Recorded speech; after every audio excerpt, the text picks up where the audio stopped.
Hello बच्चों, good afternoon बच्चों। आज हम लोग नया अध्याय को शुरू करेंगे। नया अध्याय हमारा जो है अध्याय 5 सूक्ष्म जीवों का सामान्य परिचय एवं वर्गीकरण। आज इस अध्याय में हम लोग जिन टॉपिकों को इस अध्याय में पढ़ेंगे उसके बारे में पहले जानें। सूक्ष्म जीवों का सामान्य परिचय जो है, सूक्ष्म जीवों की उपस्थिति एवं विशेषताएं, उपयोगी सूक्ष्म जीव, हानिकारक सूक्ष्म जीव, इनके प्रभाव एवं बचाव। चौथा जो लास्ट टॉपिक है, सूक्ष्म जीवों से होने वाली बीमारियों, कारण, संक्रमण के तरीके एवं बचाव, टीकाकरण, एड्स, ये सब इस अध्याय में इन टॉपिकों को हम लोग पढ़ेंगे। तो पहले हम सूक्ष्म जीवों का सामान्य परिचय जानें। सूक्ष्म जीवों का सामान्य परिचय है क्या? हमारे आसपास अनेक प्रकार के पौधे एवं जंतु पाए जाते हैं जिनसे हम परिचित हैं, परंतु अनेक जीव ऐसे भी हैं जिन्हें हम नहीं देख पाते हैं। ये जीव आकार में जो है अत्यंत छोटे होते हैं। इन्हें हम सूक्ष्मदर्शी की सहायता से देख सकते हैं। उदाहरण के लिए आपने देखा होगा कि वर्षा ऋतु में जब नम ब्रेड या रोटी सड़ने लगती है तब इसकी सतह पर काले या सफेद रंग के धब्बे दिखाई देने लगते हैं। इन धब्बों को आवर्धक लेंस से देखने पर काले रंग की गोल सूक्ष्म संरचनाएं दिखाई देती हैं। क्या आप जानते हैं कि ये संरचनाएं क्या हैं, इनकी क्या विशेषताएं होती हैं? इस अध्याय में हम इन्हीं जीवों के बारे में विस्तृत अध्ययन करेंगे। ठीक है। इसमें कुछ एक क्रियाकलाप की बात किया है कि रोटी ब्रेड के टुकड़े को लेकर उसके ऊपर पानी छिड़क कर नम कीजिए। इस टुकड़े को किसी डिब्बे में बंद करके 4 से 5 दिनों के लिए रख दीजिए। ध्यान रहे कि जो डिब्बा हम बंद कर रहे हैं उसको बार बार खोल कर देखना नहीं है।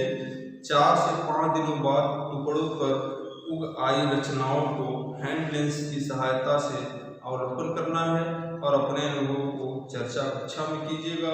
उपरोक्त क्रियाकलाप में आपको हैंड लेंस से देखने पर कुछ हरे स्लेटी रंग की धागे नुमा संरचना दिखाई देती है। यह सूक्ष्म जीव, ये जो धागे नुमा संरचना उस ब्रेड या रोटी पे दिखाई पड़ता है, ये जो संरचना है यही सूक्ष्म जीव है। इसे केवल आंखों से नहीं देखा जा सकता है, इन्हें देखने के लिए सूक्ष्मदर्शी यंत्र की आवश्यकता होती है।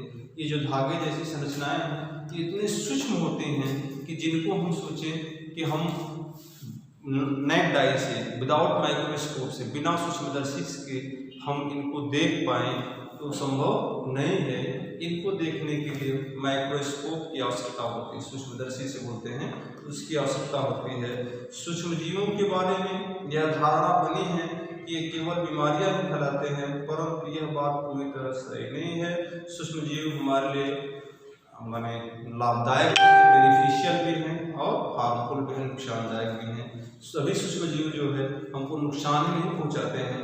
कुछ ऐसे भी सूक्ष्म जीव हैं जिनसे हमको लाभ भी मिलता है। सूक्ष्म जीवों की उपस्थिति, आप जानते हो कि ये सूक्ष्म जीव जो होते हैं ये ओमनी प्रेजेंट होते हैं, ये सर्वव्यापी होते हैं। ऐसा कोई स्थान नहीं है जहाँ पे इनकी उपस्थिति नहीं होती है। अर्थात ये हवा में भी है, पानी में भी है, मिट्टी, पौधों एवं जंतुओं के शरीर के अंदर एवं बाहर सभी जगह पाए जाते हैं। ये अत्यंत विषम पर्यावरण एवं प्रतिकूल परिस्थितियों जैसे बर्फ, गर्म पानी के झरने, समुद्र की तली, दलदल आदि जगहों पर भी पाए जाते हैं। अनेक सूक्ष्म जीव ऐसे हैं जो सड़े गले पदार्थों को मृतोपजीवी के रूप में रहते हैं। कुछ सूक्ष्म जीव जंतुओं और पौधों के शरीर में परजीवी के रूप पाए जाते हैं। परजीवी माने पैरासाइट, परजीवी के रूप में पाए जाते हैं। जैसे एंटमीबा हिस्टोलिटिका, मनुष्य की आंख में परजीवी होता है। ये जो एंटमीबा हिस्टोलिटिका नामक जीव माने सूक्ष्म जीव है, यह मनुष्य की आंख में पैरासाइट के रूप में होता है तथा इससे एक बीमारी उत्पन्न होती है जिसको पेचिस नामक रोग जो है कहते हैं। यह पेचिश रोग को उत्पन्न करता है। इसी प्रकार नींबू के पौधे पर ज़ैंथोमोनास साइट्री नामक जीवाणु कैंकर नामक रोग उत्पन्न करता है। अब क्लासिफिकेशन क्या है सूक्ष्म जीवों का? सूक्ष्म जीवों का जो वर्गीकरण है वह सूक्ष्म जीवों को सामान्यतः हम निम्नलिखित 5 समूहों में बांट सकते हैं। पहला जो हमारा है बैक्टीरिया है, जिसे हम जीवाणु बोलते हैं। पहला बैक्टीरिया, दूसरा वायरस है जिसे विषाणु बोलते हैं, तीसरा प्रोटोजोआ है, ठीक है, चौथा फंगी है जिसको कवक बोलते हैं, और पांचवा जो है एल्गी है जिसे हम शैवाल बोलते हैं। इनको 5 भागों में सामान्यतः जो है बांटा गया है, और बैक्टीरिया, वायरस, प्रोटोजोआ, फंजाई बोलते हैं, फंजी बोलिए, और एल्गी है। इन 5 भागों में इनको डिवाइड किया गया है, ठीक है। आज थोड़ा सा हम लोग जीवाणु के बारे में चर्चा करेंगे, बस विषाणु पर कल चर्चा किया जाएगा।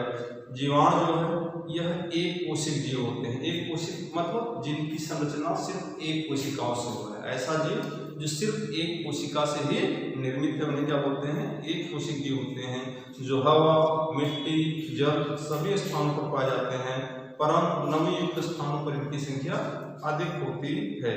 ये गोलाकार, दंडाकार या सर्पाकृत आकार वाले होते हैं। जीवाणु की कोशिका में केंद्रक नहीं पाया जाता है। इनकी कोशिका के चारों कोशिका वृत्त सेल वॉल, ठीक है, कोशिका वृत्त होती है। कुछ जीवाणुओं की कोशिका अपने चारों ओर एक कठोर आवरण बनाती है जिसे कैप्सूल कहते हैं। कुछ जीवाणु में एक या अनेक धागे संरचना पाई जाती है जिसे कशाविका कहते हैं। कशाविका के द्वारा जीवाणु जो है गति करता है। अनुकूल परिस्थितियों में जीवाणु में बहुत तेजी से प्रजनन होता है। जो इनको जैसी परिस्थितियां चाहिए, अगर ऐसी परिस्थिति मिल जाती है तो ये बहुत तेजी से बढ़ते हैं। साइनोबैक्टीरिया, जिसको नीलहरी शैवाल बोलते हैं, को पहले शैवाल के समूह में रखा जाता था, परंतु अब इन्हें जीवाणुओं के साथ मोनेरा समूह में रखा गया है। इनका रंग नीला हरा होता है तथा ये प्रकाश संश्लेषण द्वारा अपना भोजन स्वयं बनाते हैं। दूसरे शब्दों में ये स्टोकोशी होते हैं। इनकी कोशिका के चारों ओर श्लेष्मा का आवरण होता है। अनेक साइनोबैक्टीरिया में हेटेरोसिट नामक विशेष कोशिकाएं पाई जाती हैं। साइनोबैक्टीरिया नाइट्रोजन का स्थिरीकरण करते हैं और ये हमारे लिए बहुत उपयोगी हैं। स्पाइरुलिना नामक साइनोबैक्टीरिया का भोजन के रूप में उपयोग किया जाता है। हम लोग कल अदर जो हमारे विषाणु प्रोटोजोआ हैं इन पर हम लोग चर्चा करेंगे। आज हम लोगों ने सूक्ष्म जीवों का सामान्य परिचय जाना, सूक्ष्म जीवों की उपस्थिति के बारे में जाना, सूक्ष्म जीवों का वर्गीकरण के बारे में जाना, और उनमें से बैक्टीरिया के बारे में हम लोग जाने। कल और जो 4 हैं, वायरस, प्रोटोजोआ, फंजी, कवक, उस पर एल्गी, इस पर हम लोग कल चर्चा करेंगे। ठीक, ओके।